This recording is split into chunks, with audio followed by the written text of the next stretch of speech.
Welcome back, everybody, to another episode of Hoops with Noops. Of course, I am Alex Noops Christensen, brought to you by the folks at FTN Bets. I'm here every Monday and Friday in video form, in written Monday, Tuesday, Thursday, and Friday. And you can always see me in the FTN Bets Discord. I'm always in the chat there talking NBA basketball, sharing all my plays as soon as I have them. So it's a great way to get in there. It's a lot of other good stuff going on. And be sure you sign up for FTN as well. You see a code down there in the ticker. That'll get you a discount for all the great data, tools, content, everything. It's a huge suite of stuff that you get access to. It's fantastic.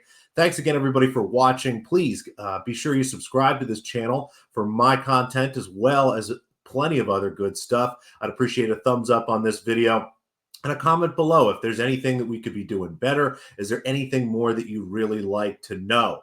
Now, let's talk a little bit quickly. Happy Friday. It is a fantastic day full of NBA basketball. One of the, I think, sneaky best things about the in-season tournament is the knockout rounds have created some nice little breaks for these teams. Every other team is off when those knockout games are happening, and there is a day of cushion sort of before and after some of these, where we've had a lot of spots now where teams are getting a day or two of rest, and that's really important. You know, we talk all the time about fatigue, how hard back-to-backs are. If a team can really get 2-3 days, that's when there's enough time for players to go through, you know, rehab workouts and things like that to really get their bodies right, for teams to be able to actually get practices in. You see better basketball games all the time, and tonight is no different. We have 13 games tonight. All 26 teams come in here with at least 1 day's rest and at least 2 days rest coming ahead, with the in-season tournament championship tomorrow and then a day break for everybody on Sunday. So again, the in-season tournament has been great. Kudos to the NBA. Really excited, but 13 games, a lot to cover. Let's get started here. There's 3 games I have bets for, and then I'll touch quickly on all the other ones. Let's start with the Golden State Warriors playing the Oklahoma City Thunder. Somehow we're in these, well, second week, I guess now, of December, and this will be the 4th time these teams have played. They played once early in the season.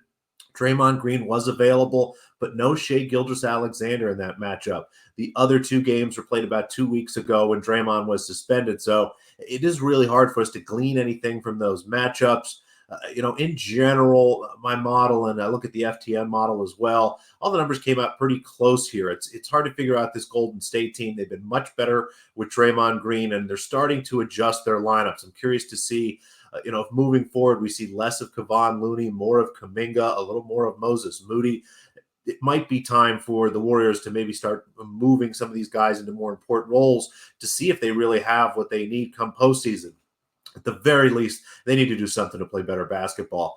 The Thunder are in great form. This is a really nice team, but some nightmare matchups here for both teams that make the game, I think, a little hard to handicap from a full game perspective. So no bets there, but there's a couple prop opportunities for us that I really like in this game. And we'll start here with the first one, Steph Curry. Now, I know it's hard to think that there could possibly be value in Steph Curry making a lot of threes, but the market is generally dead on in his base prop. You know, said another way, if you pull up 3-point props on any book, there is a players over and under 3-pointers made prop. That number for Curry is generally pretty good because it's easy to find out what his most likely scenario is. But he's the kind of player that when he goes over that number, he goes way over. When he goes under that number, he goes way under. So there's value in the extremes. When you look at the matchup tonight, the Thunder have a lot of great wing defenders, but guys that are a little big and not quite fast enough to stay with Curry.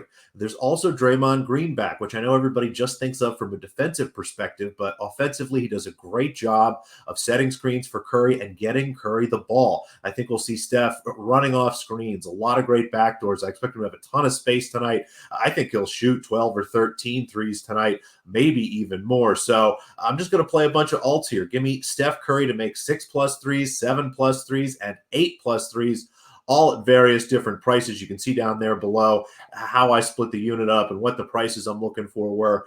Luckily, these are all at FanDuel, but check around. These numbers move around a little bit. And in general, stick to those splits. We don't want to put more than a unit on anything, so that's why I break it up this way. The other matchup that's tough, and this one is a tough matchup for the Golden State Warriors, is Chet Holmgren. The Warriors are a great defensive team, and Looney is a decent big man, and Draymond is fantastic against big men in the post. He does not lose that physical battle, but Holmgren is simply just tall enough to shoot over these guys. He's 7'1", 7'2", in sneakers and stuff like that. His reach is huge. He is a great shooter, and I think he's going to have a lot of opportunities to score tonight, and at the same time to get a lot of rebounds. The Warriors are not an aggressive team offensively rebounding. At the same time, Holmgren does a good job of cleaning the defensive board. So I'm going to put his points and rebounds together here and play over 25, as well as an alternate. You see over 31.5. You got to go to two different places here. It's tough to find some of this stuff, but again, I expect a really great night from Chet Holmgren here in what should be a really fun basketball game. So a couple props for you there in the Warriors-Thunder game.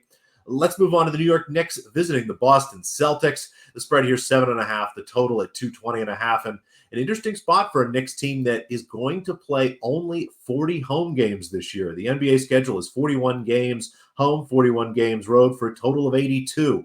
And the way they did the schedule this year was they released 80 games for each team because they knew they would have those in-season tournament games, 2 spots to fill for everybody. The Knicks were one of those teams. They made the knockout round and played on the road in Milwaukee. They now come back here in their makeup game since they lost in the first round and play on the road again in Boston. It's a tough spot for the NBA. Either the Celtics or the Knicks were going to have to play a game on the road here. So it's something hopefully they can figure out. It's definitely a disadvantage for the team, and it's tough. I'm curious to see what they can do to fix this. It's just anytime you have a spot where in that knockout round, if 2 road teams lose, one of those teams is going to have an uneven number of road and home games. So an interesting spot there. Maybe good motivation for the Knicks here. I'm not quite sure, but New York has really been defined this year by the quality of their opponents. They beat the absolute crap out of bad teams. They generally beat teams that are average to above average, but have lost pretty comfortably to some of the best teams in the NBA. Boston is arguably the best squad in the league, and they're even better tonight. They get Kristaps Porzingis back after a long break, and that's why they're 7.5-point favorites. Honestly, I could make a case for this being a little bit higher. So nothing really in the full game for me, but another spot where the prop I like here. Julius Randle does a great job for the Knicks, plays a ton of minutes every night. We know how much Thibodeau puts pressure on these guys to play 35, 37, even 40-plus minutes. And Randle is one of those guys. Tonight against the Celtics, he's going to be asked to play a little bit more of a power forward role. You'll see Mitchell Robinson on the floor a bit, but I do wonder if the Celtics go to a lineup with just Porzingis out there, if Robinson's fast enough to stay on the floor. I think there's a chance we'll see Robinson benched a little bit in this game, and Randle has the opportunity to really fill in, and he's going to grab a bunch of boards. I have this projection, honestly, closer to 11. His basic total in the market's 8.5, but I like this 10+ at plus 105. Again, I have him at just under 11 rebounds myself. The FTN Bet same game parlay tool, which is a prop model, has him at over 11 rebounds. So I'm going to play that as well as the prop there at 12+. You can find both of those at FanDuel. And again, make sure you take a unit and split it up. Let's not try to get too much staked in one angle. So Julius Randle rebound props tonight. Again, expect him to really fill in as a small center when Robinson's off the floor and have a lot of opportunities to grab rebounds. The third game I have an angle for, and I have a bet I like in, is a matchup between the Chicago Bulls and San Antonio Spurs. And this is a tough game to handicap because you've got a Chicago Bulls team that has won their last 3 games. Now, all of them are at home, and all of them are without Zach LaVine. LaVine has been part of trade talks. It has been announced that him and the team have agreed that it's time for him to go somewhere else. And, a lot like breaking up with, somebody that you have on a shared lease. You're still living together, but you both know you're going in different directions and have a new future ahead of you. That's extremely awkward. It's bad for the player. You see players generally play worse when there's trade rumors. You would think, they try to score more as they try to raise their value, but it's tough to fit in with a team. The team knows you're on your way out. And without him, the Bulls look like they're playing much better basketball. Now, that could be no LaVine, but could also be a week at home. The more you are at home, the better you play. So I look at this number here, and at my first glance, it was, wow, the Bulls are only 2.5 at the San Antonio Spurs. The Spurs, whether they're trying to tank or not, are one of the worst teams in the NBA. But my numbers came out pretty close to this, and the more I think about it, I'm a little hesitant to back the Bulls on the road yet. But one of the guys that has really enjoyed Zach LaVine being out is Kobe White. White was forced into the role, maybe not forced, but was asked to be the starting point guard for this team. And he's generally better off ball with another guard next to him that can bring it up, initiate the offense, and get things moving. And he can be sort of the benefactor of all that. And he really has been now playing as a shooting guard. Ayo Dosunmu starts and brings the ball up. Kobe White has been fantastic. He has filled up the stat sheet, points, rebounds, assists, everything. So I'm going to put them all together here tonight and take over 29.5. I'm going to take 35 plus and 40 plus as well. Again, you can find all those at DraftKings, but check around. Maybe there's some better prices. These things do move. And again, we're splitting the unit up there. So, we'll break even basically here if he gets over that 29.5. And if he can get to 35 and 40, things are looking pretty nice for us. And there's another angle, not just his points, rebounds, and assists, but his rebounds have been fantastic. 8 plus here at plus 700 looks really good. He's had 9 in his past 2 games. And the way the Bulls play without LaVine, there is actually more opportunity for White to rebound. He's asked to step up a little bit, especially in some of these smaller lineups, and be more of a forward than a guard here. So I like all this stuff here for Kobe White. Again, his points, rebounds, and assists, and his rebounds here. So a bunch of player props for me tonight. Again, hard for me to wrap my head around some of these full game markets. And let's get quickly to the 10 other games that I looked at and really struggled to find anything to bet or see anything of value. It can be frustrating. Anytime there's 13 games, generally there's a lot of value. But I think the break, as nice as it is for quality of basketball, has made it easier for the books to set some nice numbers here. So quickly as I run through all these games, the Toronto Raptors are in Charlotte. The Hornets are 5.5-point underdogs. The total is 223. No LaMelo Ball tonight. It's a spot where generally I really like to play Hornets team total unders, but the Raptors defense has not been as solid the last couple of weeks. They've really struggled to hold on in fourth quarters and have let these teams back into games. So it's hard for me to look at any unders there at all. The only thing that might get me to move here, Mark Williams is questionable tonight. He's a great center for the Hornets, someone who generates a lot of offensive rebounds and points for them. If he is out and that team total really doesn't move, then I might go to bat there. Again, checking the FTN Bets Discord. There's an NBA Plays channel in there. I'll put it in there if I do end up playing that. Again, the Hornets team total under is my only lean there, but nothing in the Raptors-Hornets game. Detroit Pistons go to Orlando. The Magic are 11-point favorites, 228.5. All that makes a lot of sense to me. The Magic have been fantastic. You guys know how much I like playing Detroit Pistons team total unders, but Jalen Suggs is out tonight. He is really the leader of this Magic defense. Again, Orlando's defense is still great without him, but he's the best perimeter defender and really drives a lot of motivation for the team. And players have talked about this. They see Suggs defending the entire court. It really gets everybody to lock in. He makes a huge difference, and we have a chance at a blowout tonight. So as much as I want to bet a Pistons team total under, can't do that tonight. The Atlanta Hawks visit my Philadelphia 76ers. The Sixers 8-point favorites at home. The total at 241. All my numbers come out pretty close to this.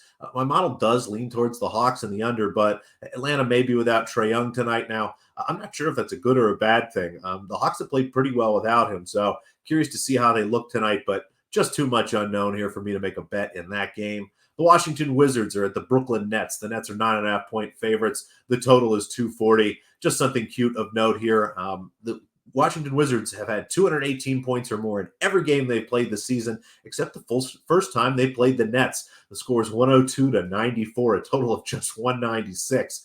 And, a long story short here, I'm not ready to lay 9.5 points with the Brooklyn Nets at home, even against the Wizards. And I'm definitely not going to take 9.5 points with the Wizards. That's not nearly enough. So I can't really bring myself to bet either side here. I think this is just a mess of a game. Happy to leave it alone. The Cleveland Cavaliers look a little tempting here. Short favorites, -1.5 at Miami. The total at 220, but Evan Mobley is questionable here, and that makes a big difference for this team. If Mobley is out, I might find myself playing an over here. Without Bam Adebayo, without Mobley, these two teams are without their best defensive players, and we could see a game where both teams go small, and there's a lot of running here. So pay attention. Again, I'll put that in the FTN Discord if anything pops up late. The Minnesota Timberwolves go to play the Memphis Grizzlies. The Grizzlies are 6-point underdogs at home, 213.5. Everything came out pretty close to my numbers. No Jaden McDaniels here, which he's the type of player that's hard to evaluate. His defense is really important, especially tonight against Desmond Bane. They're going to miss him in a big way, the Timberwolves are. So not really sure what to do there. Kind of lean towards Memphis, but it's hard to back a Grizzlies team that's been one of the worst straight up and against the spread in the NBA this season. The Sacramento Kings are 2-point favorites in Phoenix, and there's too much unknown here.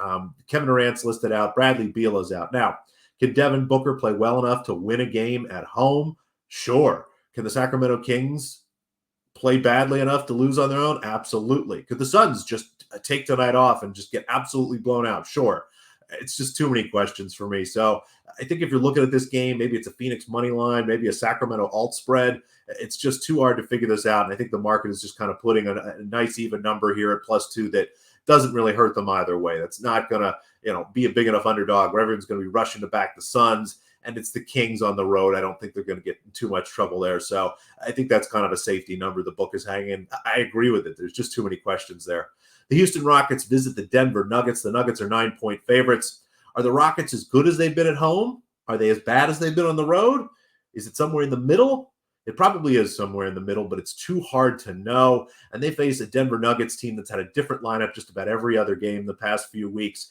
They're really struggling with kind of some nagging injuries to their starting players. Jamal Murray is still working his way back from an injury. Aaron Gordon has been in and out. Jokic has even missed some time with some back spasms. So happy to let this game go again. It's just hard for me to figure out. I'm definitely going to be watching to see. This would be a great revenge spot for the Nuggets. They've lost to the Rockets this year, and they definitely don't want to do so at home. So curious to see how they respond. No bets for me there. And then two more games here. Again, blowouts and very similar reasons I'm not going to be attacking it. The Dallas Mavericks are in Portland tonight. The Trailblazers 8-point underdogs, the total at 232. Dallas coming off a huge blowout win here tonight. They could absolutely beat the pants off this Trailblazers team that's missing Jeremy Grant and possibly Malcolm Brogdon tonight. But it's not the best travel spot. It's always hard going up to Portland for some of these teams. That's not the easiest flight. And Dallas is back home in their next game. It's hard for me to think that they'll be locked in. And I even wonder if we'll see them maybe rest a couple guys tonight. So have to leave that there. And then the final game, the Los Angeles Clippers visit the Utah Jazz. The Jazz are 7.5-point underdogs with a total of 225. It's hard to believe the Jazz are only 7.5-point underdogs, given they're missing their two best players in Lauri Markkanen and Jordan Clarkson. But it's also hard to bet on a Clippers team that has struggled against the spread. They look better each and every game now with Harden and those pieces finally starting to fit together a little bit. But it is really a struggle to back them. So happy to let that one go. So that's kind of what I think of all the games I'm not betting. Again, as I look through here, let me go back through quickly the bets that I did make. In the Golden State Oklahoma City game, Steph Curry threes. Give me 6, 7, 8, all the three-pointers tonight. Expect a great night from him, as well as Chet Holmgren, a guy who's becoming favorite for Rookie of the Year, and rightfully so. He's been fantastic. It's a good matchup for him. I think he'll have over 25.5 points and rebounds, and possibly, again, we'll take the alt there at 31.5 points and rebounds.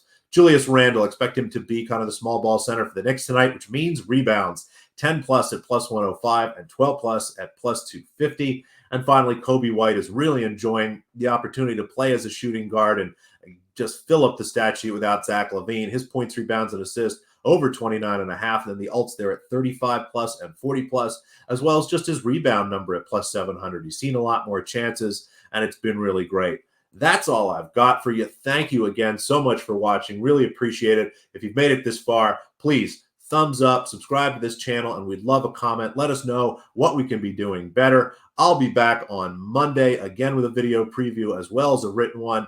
Best of luck to us, and have an absolutely fantastic weekend.